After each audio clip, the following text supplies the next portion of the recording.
জার্সির আরও একটা ব্লগ নিয়ে চলে এলাম। তো কালী পুজো ঠিক পরের দিন চলে গেছিলাম বারাসাতে। বারাসাতে ঢোকার পথের রাস্তাটা ঠিক এরকম ছিল, চারদিকে খুব সুন্দর লাইটিং ছিল। অনেকবার শুনেছিলাম বারাসাতের কথা, কি বারাসাতের কালী পুজো খুব ফেমাস, দেখার খুব ইচ্ছা ছিল। তো এবারে হঠাৎ করে উইদাউট এনি প্ল্যানিংই একটা প্ল্যান হয়ে যায় আর কি। বলে না যে যেখানে কোনো প্ল্যানিং থাকে না সেখানেই অনেক কিছু টুইস্ট হয়, অনেক কিছু প্ল্যানিং হয় ভালো ভালো।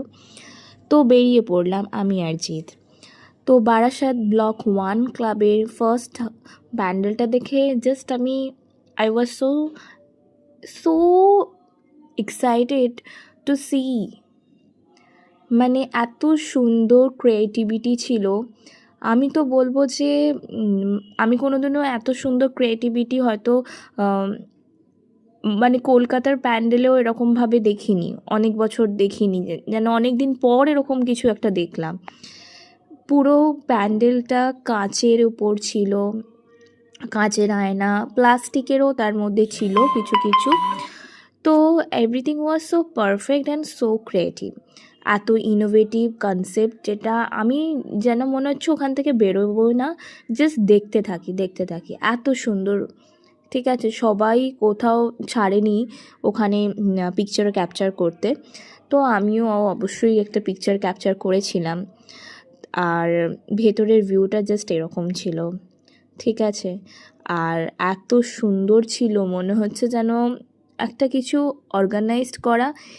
আমার তো নিজের মনে হয় যে এই রকম প্যান্ডেল করার পর যখন সেটা খোলা হয় তখন কত মন খারাপ লাগে, যে এত সুন্দর একটা ক্রিয়েটিভ জিনিস যখন সেটাকে খুলে ফেলা হচ্ছে, আবার 1 বছরের অপেক্ষা, আবার কিছু করার নতুন, এরকম আমার ফিল হচ্ছিল। এত সুন্দর, আমি জাস্ট না গেলে মানে বোঝানো যাবে না।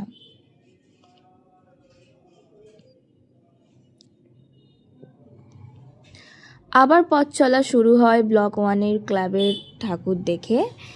দেন আবার রাস্তার ওপরই আর একটা প্যান্ডেলে আমরা চলে যাই। তো এগুলো ঠিক বারাসাতে ঢোকার মুখে মুখেই প্যান্ডেলগুলো আমরা গেছি। আর এত সুন্দর জিনিসটা তো অ্যাট্রাক্ট করেছিল, এই প্যান্ডেলটাও দেখতে পাচ্ছেন, যেখানে একটা ফ্যান্টাসি ওয়ার্ল্ড ক্রিয়েট করা হয়েছিল। তো অনেক সময় হয় কি, আমরা এত রিয়েলিস্টিক সব কিছু জিনিসটা ধরতে ধরতে কোথাও যেন সেই ফ্যান্টাসি, সেই ফ্ল্যাশি মোমেন্টস, সেইগুলোও যেন কোথাও হারিয়ে ফেলছি।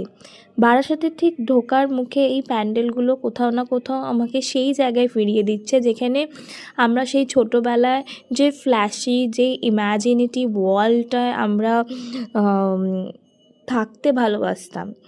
তো হয় না যে একটা ভালো colourful, if you see something very flashy in your life, then it will be, everything will be colourful in your life, like right.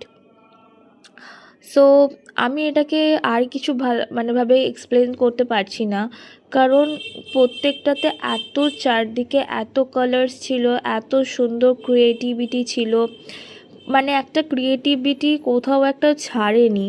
ঠিক আছে, এখানে পুরোটা কাপড় দিয়েছিল, মানে কার্টনের আর কি ওপর ছিল। ঠিক আছে, দেন হচ্ছে বাঁশের আর কি সরু সরু করে কেটে কেটে আর কি ছিল। তারপরে হচ্ছে এভরিথিং ওয়াজ সো পারফেক্ট। ঠিক আছে, আর এখানে হচ্ছে যে ছবিগুলো যাদের দেখতে পাচ্ছেন, দেখে বুঝতেই পারছেন যে নারী শক্তিকেই দেখানো হয়েছে। তারপরে চলে যাই হৃদয়পুর ফ্রেন্ডস সার্কেল ক্লাব। তো এখানে আমরা ঢুকিনি, বাইরে থেকেই ক্যাপচার করেছি প্যান্ডেলটা। এটাও ছিল অসাধারণ, একটা ভিলেজ সাইডের দিকে তুলে ধরা হয়েছিল। তারপরে সন্ধানী ক্লাবের গেটটা দেখেই জাস্ট মনে হচ্ছিল যে কিছু তো একটা আছে, গিয়ে দেখতে হবে এরম টাইপের। তো ভেতরে যাওয়ার সময় লাইটিং ওখানে দারুণ ছিল। ঠিক আছে, মানে প্রত্যেকটা লাইটিং ক্যাপচার করতে আমার অসাধারণ লাগছিল, অনেক ইউনিকনেস ছিল। আর এইটা হচ্ছে সেই প্যান্ডেলটা যেটা হচ্ছে মায়াপুরের মিউজিয়ামের আদলে তৈরি হয়েছিল। কেউ যদি মায়াপুর গিয়ে থাকেন আর মায়াপুরের মিউজিয়ামটা ভিজিট করেন, ঠিক এরকম টাইপেরই দেখতে পাবেন, যেখানে মা কৃষ্ণ কালী রূপে দেখানো হয়েছে।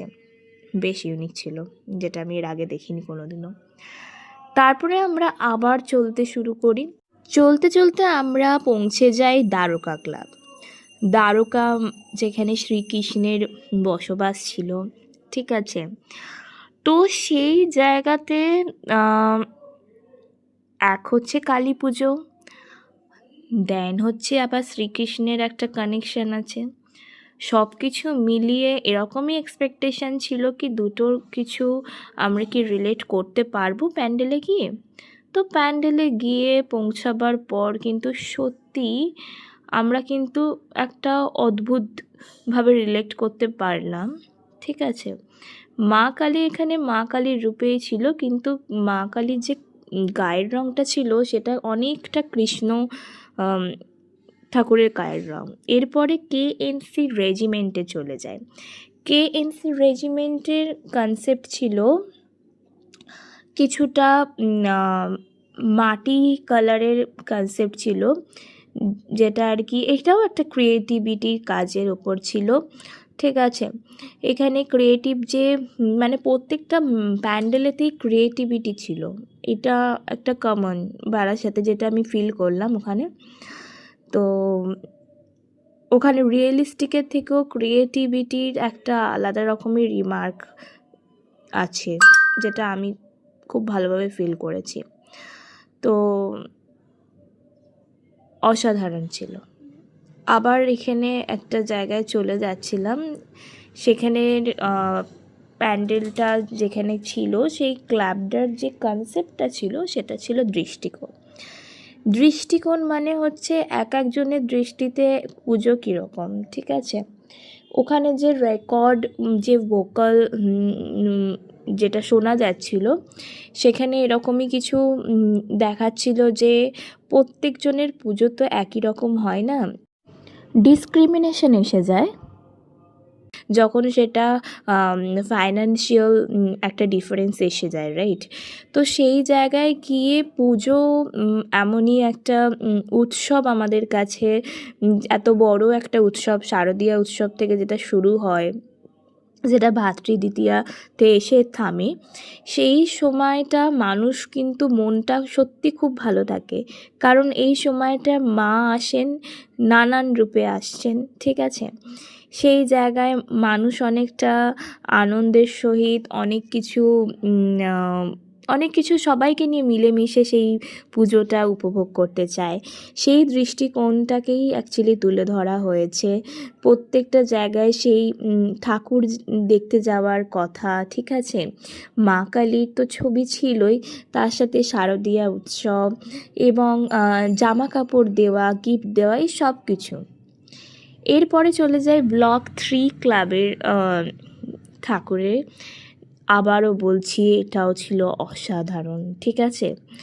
একটা মনে হচ্ছিল যে একটা ইভেন্ট তৈরি করা হয়েছে, যেটা খুব সুন্দরভাবে অর্গানাইজড করা।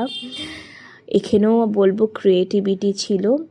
এখানে একটা ডিজে লাইটিং তো ছিল ওপরে, যেটা ফ্ল্যাশি তো ছিল, আর তার সাথে ছিল চারদিকে ক্রিয়েটিভিটির ছোঁয়া, ঠিক আছে। আর মায়ের রূপ ছিল জাস্ট অপূরূপ। এখানে মা কালী এত সুন্দর ছিল না, আমি জাস্ট কি বলবো, দেখুন আপনারা। তো এইভাবেই আমরা বারাসাতে মোটামুটি অনেকটা ভেতরে যেতে পারিনি, কারণ হঠাৎ করে প্ল্যানিং হয় উইথাউট এনি প্ল্যানিং। তো কাছাকাছির মধ্যে 7-8টা ঠাকুর দেখি। হয়তো বারাসাতে পুরোটা কভার করতে পারিনি, কারণ ফিরে আসারও তাড়া ছিল, অনেকটা দূর তো এখান থেকে, আর নো এন্ট্রিও ছিল চারদিকে। আবার কিছু নতুন ব্লগ নিয়ে দেখা হচ্ছে।